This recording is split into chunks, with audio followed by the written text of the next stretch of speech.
ఈ దఫా వరదల్లో స్పెషల్ ఏంటంటే నెంబర్ 1 చంద్రబాబు వరదొచ్చిన రోజు దగ్గర నుంచి జనంలోనే తిరుగుతా ఎప్పటికప్పుడు అధికారులతో సమీక్షలు చేస్తూ వాళ్ళకి కావాల్సినటువంటి గైడ్లైన్స్ ఇస్తూ ఎక్కడి నుంచి ఏం తేవాలి ఏం చేయాలి అని చెప్తూ సాగటం.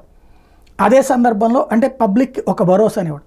అయిపోయిన తర్వాత పనంతా మాత్రం నారాయణ గారు చాలా సిన్సియర్గా చేస్తున్నారు. ప్రస్తుతం ఎక్కడైతే గత 2-3 రోజుల నుంచి కూడా శాంతం వరద తగ్గుముఖం పట్టాక ఎక్కడికక్కడ నీళ్లు నిలబడిపోయినటువంటి వాటన్నిటి కూడా ప్రత్యేకించి అవతలకి తీయించేశారు. ఆ తీయించే పనంతా స్వయంగా నారాయణ గారు చూసుకొచ్చారు. కండ్రిక, బోస్నగరు, జర్నలిస్ట్ కాలనీలో నిన్నటిదాకా ఉన్నటువంటి నీటిని కూడా పూర్తిగా తొలగించేటటువంటి ఏర్పాట్లు చేసి దగ్గరుండి చూసుకున్నారు.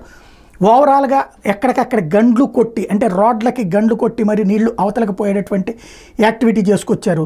సరిగ్గా చెప్పాలంటే నారాయణ సిన్సియర్ ఎఫర్ట్తో విజయవాడలో ముంపు ప్రాంతాల్లో ఉన్నటువంటి చిట్ట చివరి సమస్యల పరిష్కారం అయింది. అలాగే అక్కడ ఏదైతే ఈ మన ఫైర్ ఇంజన్లు వీటితో కడిగిపించడం కావచ్చు, అట్లాగే పారిశుద్ధ్య యాక్టివిటీస్ కావచ్చు, ఫర్దర్ యాక్టివిటీ అంతా సిన్సియర్గా చేసుకొచ్చారు నారాయణ గారు.